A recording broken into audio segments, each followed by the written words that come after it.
Hi everyone, my name is Shahbaz Ali. Welcome back to my channel Tata steel vocation training. आज Tata steel vocation training से काफ़ी हटके मैं topic लेके आया हूँ। राइट, काफ़ी इम्पोर्टेंट नोटिफिकेशन है। अगर आप 10th 12th कर चुके हो, अगर आप अपना अच्छा करियर स्टार्ट करना चाहते हो तो डेफिनेटली इस चीज़ में ज़रूर अप्लाई करना। मैं क्यों बोल रहा हूँ, बिकॉज आप लोग भी देखोगे इस मॉडर्न एज में काफ़ी स्टूडेंट जो है वो कॉलेज से यूनिवर्सिटी से एक डिग्री लेने के बाद भी उन्हें जॉब नहीं मिल रहा है। राइट, पॉइंट है कि नहीं? मतलब उन्हें जॉब भी मिल रहा है किसी कंपनी में तो अच्छी पोजीशन पे नहीं है, जो अच्छे पोजीशन पे है उनको सैलरी अच्छी नहीं है। तो काफ़ी काफ़ी ज़्यादा ख़राब हो चुकी है आज के लाइफ, आपकी आज के लाइफ की जनरेशन। राइट, इसलिए अगर आप अभी से अपना करियर स्टार्ट करना चाहते हो डेफिनेटली आप कर लो। बिकॉज एयरफोर्स में क्यों बोल रहा हूँ, इतना फोर्स कर रहा हूँ आपको, बिकॉज आपका एक अच्छा करियर स्टार्ट हो सकता है गाइस। अगर आप ट्वेल्थ में हो, ट्वेल्थ के बेसिस में अगर आप चाहते हो इसमें अप्लाई करने के लिए, ज़रूर इसमें अप्लाई करना। बेनिफिट्स क्या होगा कि इससे आपकी हाई लाइफ प्रोफेशनल हो जाएगी, सैलरी भी अच्छी होगी, फैमिली कंडीशन भी काफ़ी अच्छा रहेगा आपका फ्यूचर में। प्रेजेंट में तो होगा ही, आपको ये पढ़ाएंगे, ट्रेनिंग देंगे, हर एक चीज़ बताएंगे। ट्वेल्थ के बाद जॉब भी मिलेगा, इसमें आप काम भी करोगे, अपने लाइफ भी जियोगे और पैसे भी कमाओगे। मैं बात कर रहा हूँ इंडियन एयरफोर्स का, जो एक नोटिफिकेशन निकला है हर एक बच्चे के लिए जिनका सपना होता है इंडियन एयरफोर्स में ज्वाइन करने के लिए। राइट, ये काफ़ी टफ एग्ज़ाम होती है। अब इतना भी टफ नहीं होती है कि आप नहीं निकाल पाओगे। ऐसा कोई भी एग्ज़ाम नहीं है जो बिना पढ़े आप निकाल सकते हो। तो ये अगर आप ज़रूर इसमें करना चाहते हो तो डेफिनेटली आप इसे निकाल सकते हो। राइट, स्टार्ट करते हैं वीडियोस को। काफ़ी आपका टाइम वेस्ट कर दिया, बट वो इन्फॉर्मेशन काफ़ी इंपॉर्टेंट है इसलिए मैं आपको बता दिया। सो प्लीज़ मेरा ये रिक्वेस्ट है, अगर आप इसमें एलिजिबल होते हो, अगर आपकी एज उतनी है जितना एज ये रिक्वायरमेंट में है, तो प्लीज़ ज़रूर फिल करना, मेरा ये रिक्वेस्ट है। ठीक है, बात करते हैं हम नोटिफिकेशन के बारे में। अभी जो एक नोटिफिकेशन आई है इंडियन एयरफोर्स की तरफ से, जो किस चीज़ की है, अग्निपथ वायु अग्निवीर स्कीम 2024 की है। 2025 में सभी बच्चे का ज्वाइनिंग यहाँ पे हो जाएगा। तो हर एक चीज़ मैं आपको बता दूंगा इस वीडियोस में। प्लीज़ वीडियो को एंड तक ज़रूर देखना। वीडियोस के जो भी इम्पोर्टेंट चीज़ होती है वो मैं आपको दिखाता भी हूँ, जो एक्स्ट्रा चीज़ें होती है मैं आपको ज़रूर बताऊँगा। अगर मैं बात करूँ इसका डेट्स के बारे में, तो एप्लीकेशन निकल चुकी है। 8 जुलाई से एप्लीकेशन स्टार्ट हो चुकी है। जो इसका लास्ट डेट है वो 28 तारीख लास्ट है। इसी मंथ का 28 तारीख लास्ट है, 28 जुलाई लास्ट इसका एप्लीकेशन डेट है। आपको जो एग्ज़ाम का जो फ़ी आपको फिर भरेंगे उसका भी 28 जुलाई लास्ट है। एग्ज़ाम का जो डेट होगा वो 3 महीने के बाद होगा। राइट, तीसरा महीने में होगा, मतलब 18/10/2024। एंड जो एडमिट कार्ड है, ऑफ कोर्स एग्ज़ाम से पहले एडमिट कार्ड आपको निकल जाएगा, आपके ईमेल पे आ जाएगा, कॉन्टैक्ट नंबर पे मैसेज आ जाएगा। ओके, अगर मैं फ़ीस की बात करूं, जो एप्लीकेशन फ़ीस है ज़्यादा नहीं है फ्रेंड्स। जो आप जनरल कैटेगरी के हो, ईडब्ल्यूएस के हो, ओबीसी के हो, तो आपका जो एप्लीकेशन फ़ी होगी वो रहेगी 550। ठीक है, और जो एससी के लिए भी 550। तो यहाँ पे इक्वली रखा गया है। यहीं से आप देख लो कितना इक्वली है, यहाँ पर कोई ऊपर कोई नीचे नहीं है, सब इक्वल पार्ट में है। जो भी जितने भी एप्लीकेशन फ़ी है सभी के लिए 550 है। एंड जो आप पेमेंट कर सकते हो इन सभी थ्रू के कारण। अगर मैं बात करूं इसके बारे में कि ये जो इम्पोर्टेंट है, आप यहीं पे देख लो आपका क्या एलिजिबिलिटी क्राइटेरिया है। अगर इसमें आप आते हो तो प्लीज़ मैं रिक्वेस्ट है, प्लीज़ आप इसमें अप्लाई ज़रूर करना। अगर आप नहीं कर पा रहे हो, आपका भाई बहन है या फिर जो दोस्त है जो 12th कर चुका है, तो प्लीज़ उसे ज़रूर फॉरवर्ड करना ताकि उनकी लाइफ बन सके एक अच्छे हाई पोस्ट में रिक्रूटमेंट के स्टार्टिंग एज में। ठीक है, अब मैं बात करता हूँ एज के बारे में। तो देखिए जो मिनिमम एज है वो 17.5 ईयर से लेकर 21 साल तक अगर कोई स्टूडेंट्स है तो इसमें अप्लाई कर सकता है। ठीक है, इनका डेट ऑफ बर्थ भी दे चुका है। कोई बच्चा अगर 3/7/2024 को पैदा हुआ है तो वो भी अप्लाई कर सकता है। कब तक अप्लाई कर सकता है बच्चा के एज?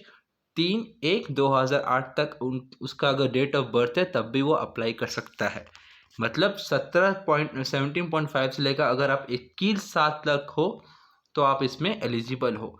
अगर कोई 21 साल तक नहीं है तो प्लीज़ इसमें अप्लाई मत करना, लेकिन अगर आपका 21 साल चल रहा है तो इसमें ज़रूर अप्लाई कर देना। ये जो लास्ट डेट यहाँ पे दिया हुआ है 31/1/2008, ठीक है। आई होप कि काफ़ी बच्चे का एज लिमिट यहाँ पे मैच कर गया होगा। सो प्लीज़ आपका गया है तो प्लीज़ इसमें ज़रूर फिल करना एप्लीकेशन फॉर्म। अब यहाँ क्या दिया है कि एज एज पर Indian air force Agniveer Vayu intake 2025 exam rules, जो एग्ज़ाम का रूल्स होता है उनके बेसिस में ही ये एज को रखा गया है। ओके, अगर मैं बात करूँ फ्रेंड्स पोस्ट के बारे में, तो पोस्ट काफ़ी इंपॉर्टेंट होता है, वो मैं आपको दिखा दूँ। यहाँ पे देखिए जो पोस्ट नेम है, सबसे पहले आपको यहाँ पे पोस्ट नेम दिखेगा, फिर टोटल नंबर ऑफ दिखेगा, फिर इंडियन एयरफोर्स का अग्निपथ जो क्या एलिजिबिलिटी क्राइटेरिया है सब्जेक्ट वाइज वो मैं आपको बता दूंगा, तो प्लीज़ ध्यान से सुनना इसे, यही इंपॉर्टेंट है, आपको दिखाएगा। अब देखिए जो ये जो है इंडियन एयरफोर्स का साइंस सब्जेक्ट वाले जो भी साइंस लेते हैं, जैसे कि मैथ, केमिस्ट्री, फिजिक्स, ये अगर इन चीज़ से आप 12th किए हो तो यहाँ पे देखो 10+2 जिसको हम इंटरमीडिएट बोलते हैं, जिनके पास मैथमेटिक्स हो, फिजिक्स हो, इंग्लिश हो, तो उनका जो परसेंटेज होगा ना वो मिनिमम 50% होना ही चाहिए, ठीक है। और 50% मार्क्स इंग्लिश में मस्ट है। मतलब इन तीनों का मार्क्स मिला के, जैसे कि मैथमेटिक्स हो गया प्लस फिजिक्स हो गया एंड प्लस इंग्लिश हो गया, इन तीनों का अगर परसेंटेज निकालेंगे तो 50% आना ही चाहिए। आई होप कि सभी का इतना आएगा ही, ठीक है। ऐसे कोई बच्चे नहीं जिनका 50% से कम आए, सभी का हो जाता है 50%। तीनों को मिला के जो परसेंटेज होगा 50% तक होना चाहिए। And 50% marks in English, English में आपका 50% तो ज़रूर होना चाहिए, मतलब 50 मार्क्स आपका होना चाहिए। फिर 50 से एवं आपका मार्क्स है इंग्लिश में, तब यहाँ पे आप एलिजिबल हो। दूसरा, ये तो हो गया 10+2 12th के लिए। दूसरा क्या है कि अगर आप डिप्लोमा किए हो, डिप्लोमा किए हो, देखो डिप्लोमा किए हो इन इंजीनियरिंग से, इंजीनियरिंग में अब डिप्लोमा 3 साल का होता है, ठीक है, डिप्लोमा 3 साल का होता है। अगर आप डिप्लोमा किए हो इंजीनियरिंग से, इंजीनियरिंग में क्या क्या, मैकेनिकल से किए हो, इलेक्ट्रिकल से किए हो, इलेक्ट्रॉनिक्स से किए हो, ऑटोमोबाइल से किए हो, या फिर कंप्यूटर साइंस से किए हो, इंस्ट्रूमेंटेशन टेक्नोलॉजी या फिर इंफॉर्मेशन टेक्नोलॉजी से किए हो, कम से कम इसमें भी 50 मार्क्स दिया है, और इंग्लिश में यहाँ भी 50 मार्क्स आपको रहना ही पड़ेगा डिप्लोमा में। तो अगर आप ये सब डिप्लोमा भी किए हो तब भी आप यहाँ पे एलिजिबल हो, ठीक है। तो इतना ध्यान रखना, अगर आप डिप्लोमा में किए हो तो यहाँ पे आप एलिजिबल हो। एक और पॉइंट है कि second year vocation course with non vocational subject, जैसे फिजिक्स हो गया, मैथ हो गया, या फिर कोई भी बोर्ड से आप 50% किए हो, तब भी यहाँ पे आप एलिजिबल हो। बहुत सारे स्टूडेंट होते हैं जो साइंस बैकग्राउंड का नहीं रहते हैं, तो यहाँ पे वो भी अप्लाई कर सकते हैं। जैसे कि सेम वैसे ही कि ट्वेल्थ में अगर आप लिए हो, कम से कम 50% मार्क्स है आपका, और इंग्लिश में भी 50% मार्क्स है एक्स्ट्रा, तो वहाँ पे आप एलिजिबल हो। सेम 50% मार्क्स तो मस्ट है आपका रहना, non physics non science subject में भी, ठीक है। यहाँ पे हाइट का मैं दिखाता हूँ, देखिए ये आपकी हाइट होना चाहिए, जो हाइट मिनिमम है वो आपका 152.5 सेंटीमीटर, एंड जो चेस्ट है वो 5 सेंटीमीटर CMS, जो चेस्ट एक्सपेंशन है वो 5 CMS होनी चाहिए, और जो हाइट है वो आपका 152.5 CMS होनी चाहिए। और मैं बात करूं अगर बेनिफिट्स, तो मैं आपको बताया था क्या क्या बेनिफिट्स मिलेंगे आपको अगर इंडियन एयरफोर्स में आप ज्वाइन होते हो। तो देखिए मैं बेनिफिट्स काफ़ी अच्छे से बताऊंगा ताकि आपको भी लगे कि हाँ मुझे अप्लाई क्यों करना चाहिए, ठीक है। तो अगर आप यंग एज हो, जैसे यंग एज पीपल जो स्टूडेंट्स अपने करियर को स्टार्ट करना चाहते हैं, जिनका साल जो है, जिनका एज जो है वो 21 ईयर्स तक है, वो अप्लाई कर सकते हैं इस स्कीम में। पहला पॉइंट बताया है। दूसरा क्या बताया है कि अग्निपथ आपको अलाउ करेगा इंडियन आर्म फोर्स में सर्व करने के लिए, ठीक है, for a period of 4 years, 4 साल तक आप इंडियन आर्म फोर्स में भी सर्व कर सकते हो, ठीक है। अगर वो मौका रहेगा, वैसा आपका पर्सनालिटी रहेगा, वैसा आपका काम रहेगा, अगर काफ़ी अच्छा पोस्टिंग रहा आपका, तो डेफिनेटली आप इंडियन आर्म फोर्स में भी काम कर सकते हो 4 साल के लिए। काफ़ी अच्छी है, अगर आप इंडियन के लिए, इंडिया के लिए कुछ करना चाहते हो, आर्म के लिए, फोर्स के लिए कुछ करना चाहते हो, डेफिनेटली आपको यहाँ से भी मिल सकता है। एक और चीज़ LIC के बारे में यहाँ पे बताया है, जैसे कि LIC लाइफ इंश्योरेंस जिसको बोलते हैं कॉरपोरेशन, उनकी तरफ से आपको लाइफ इंश्योरेंस भी दिया जाएगा। तो अग्निवीर, अग्निवीर कौन है? जो स्टूडेंट जो अप्लाई करेंगे इंडियन एयरफोर्स में और सिलेक्शन हो, उनको अग्निवीर बोलते हैं। अग्निवीर विल बी प्रोवाइडेड, जो अग्निवीर है वो आपको प्रोवाइड करेंगे life insurance cover of 48 lakh for the duration of their engagement period as Agniveer India Indian air force. ठीक है, 48 लाख का इंश्योरेंस आपको मिलेगा टोटल, तो काफ़ी हाई अमाउंट है 48 लाख। एक और चीज़, अग्निवीर स्किल सर्टिफिकेट आपको दिया जाएगा, जो भी इंडियन एयरफोर्स में कुछ भी आप कंप्लीट कर रहे हो उस टाइम में, ठीक है, जब आपका ट्रेनिंग पीरियड होगा उसके उसके दौरान। लीव का अगर मैं बात करूं तो मतलब अगर आप ज्वाइन हो गए तो आपको लीव कितना मिलेगा? तो 30 डेज, ठीक है, 30 दिन आपको लीव मिलेगा, ठीक है, एक साल में। तो सिक लीव हो गया, मेडिकल एडवाइस लीव हो गया, तो हर year they will be some kind of benefit in this Agnipath scheme, और भी अपडेट होता रहेगा कि आपका बेनिफिट्स क्या है। और एक चीज़, अगर मैं सैलरी की बात करूं तो देखिए सैलरी में क्या है कि देखो यहाँ पे 4 साल का आपको यहाँ पे बताया जाएगा। 4 साल क्यों दिया है? जैसे कि 12th के बाद आपको 4 साल डिग्री करने में लग जाता है, 3 साल डिप्लोमा करने में लग जाता है, फिर उसके बाद भी अगर कोई डिग्री करना चाहते हो, MBA करना तो 5-6 साल लग जाता है आपका पूरा कंप्लीट पढ़ाई करने के लिए। बट यहाँ पर अगर आप इंडियन एयरफोर्स की तरफ जा रहे हो 12th के बाद, तो वो आपको एक पढ़ाएंगे भी, नॉलेज भी देंगे, पैसा भी देंगे, और एक अच्छी पोस्टिंग भी देंगे, और एक अच्छा हाई परफॉर्मेंस सोसाइटी भी आपको मिलेगा। ठीक है, इसलिए मैं बता रहा हूँ अगर आप एलिजिबल हो प्लीज़ में अप्लाई ज़रूर करना।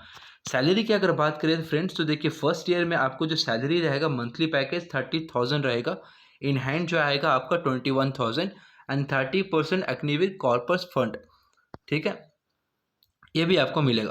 तो देखिए मंथली पैकेज 30,000 है, इन हैंड आपको 21,000 ज़रूर मिलेगा।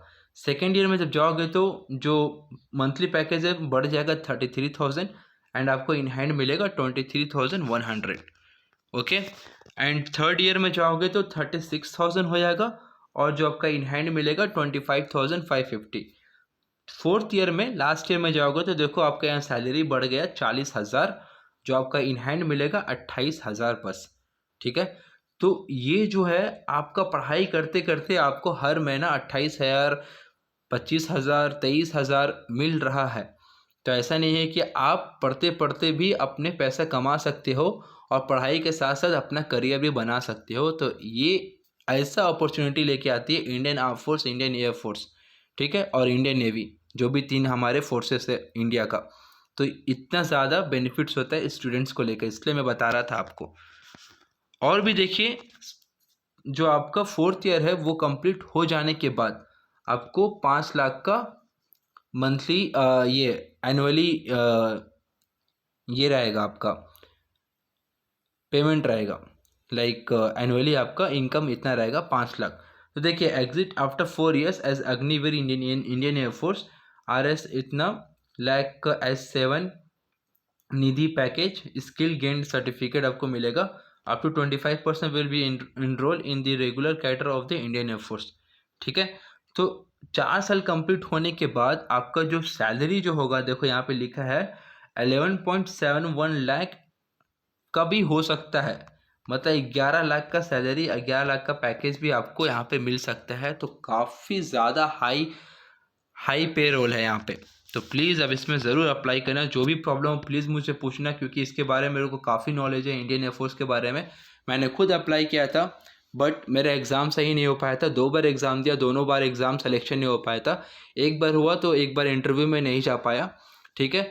दूसरा मेरा इंडियन नेवी में जब मैं ग्रेजुएट कर रहा था, जब मैं पढ़ाई कर रहा था मैकेनिकल से, तो अपने ग्रेजुएट के लेवल पे मैं इंडियन नेवी में डायरेक्टली इंटर किया था, ठीक है, परसेंटेज को लेकर। तो मेरा 82% था, तो डायरेक्टली मेरा सिलेक्शन हुआ था। तो उसमें एग्ज़ाम वगैरह कुछ नहीं होते, तो डायरेक्टली मेरे को भेजा गया था सब कुछ होने के लिए। जैसे कि जो हमारा इंटरव्यू होता है, टीम एक्सरसाइज होता है, या फिर मेडिकल फिटनेस होता है। तो मेरा सब कुछ क्लियर होने के बाद मेडिकल में थोड़ा प्रॉब्लम हो गया था।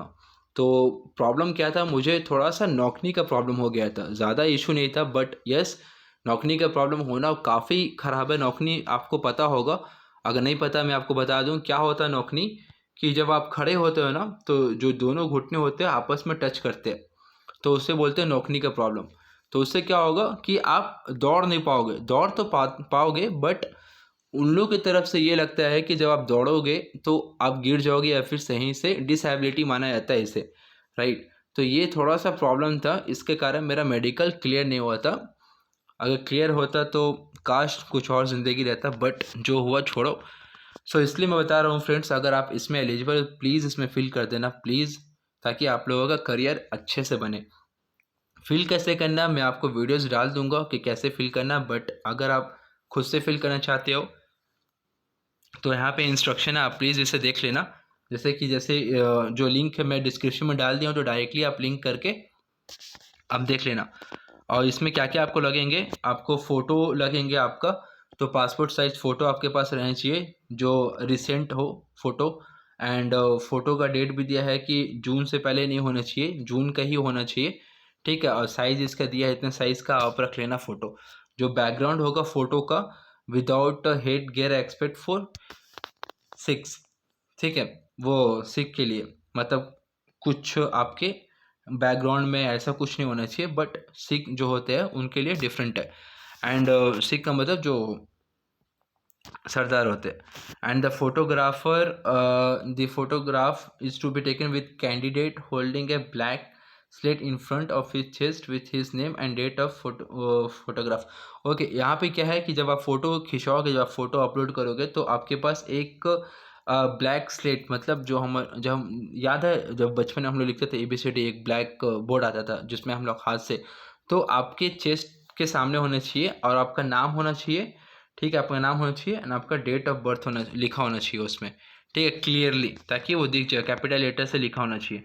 एंड जो भी आपका इन्फॉर्मेशन है वो लेने के लिए यहाँ पे क्या जो होगा, आपका पढ़ाई के बारे में पूछा जाएगा, ID प्रूफ के बारे में पूछा जाएगा, एड्रेस के बारे में पूछा जाएगा, और भी बहुत बेसिक जो डिटेल्स है वो पूछा जाएगा। और कुछ कुछ स्कैन डॉक्यूमेंट से मांग सकते हैं, जैसे कि आपका फोटोग्राफ, साइन, ID प्रूफ, ये सब के लिए। तो ये सब आप रेडी रखना जब भी आप एप्लीकेशन फॉर्म फिल करना चालू करोगे। फिर उसके बाद आपका पेमेंट जो होगा, पेमेंट लिंक रहेगा, या फिर पेमेंट कैसे भी आप पेमेंट कर सकते हो, या तो गूगल पे या फिर कार्ड के थ्रू आप पेमेंट कर सकते हो। तो फ्रेंड्स इतनी ही वीडियोस थे, आई होप कि आपको समझ आ गया हो। नहीं समझ आया तो प्लीज़ मुझे कमेंट करना। एंड यस, अगर आप इसमें एलिजिबल हो तो प्लीज़ इसमें ज़रूर अप्लाई करना, एंड मुझे ज़रूर कमेंट करना कौन कौन अप्लाई कर रहा है। अगर आप चाहते हो इंडियन एयरफोर्स के, तो मुझे काफ़ी नॉलेज है इस चीज़ के बारे में, तो ज़रूर आप लोगों को मैं पढ़ा सकता हूँ, ट्रेनिंग दे सकता हूँ किस तरीके से आप लोगों को इसमें इस एग्ज़ाम में क्लियर करना है, ठीक है। अगर आप अप्लाई नहीं कर रहे हो तो प्लीज़ अपने भाई को, अपने बहन को, प्लीज़ अपने बहन भी कि अपना सिस्टर को भी अगर हो तो उससे ज़रूर इस एग्ज़ाम में करवाना। ऐसे नहीं कोई सिस्टर है तो आप नहीं कराओगे, सोचोगे कि नहीं ये लड़की है तो नहीं कर पाएगी, उसे भी एक ट्राई मार के देखो, अगर उसका हो जाता है डेफिनेटली, बिकॉज सिस्टर को कराना अगर आप करा रहे हो तो काफ़ी इम्पोर्टेंट है आपके लिए, वो आगे बढ़ेगी, राइट। तो अगर फ्रेंड्स है तो प्लीज़ उसे शेयर करना। अगर नए स्टूडेंट्स है, मेरे वीडियोज़ अच्छे लगे ज़रूर लाइक करके जाना friends, and kindly subscribe my channel to get a new videos update in notification. मिलते हैं नेक्स्ट वीडियो में, तब तक के लिए good bye to all, thank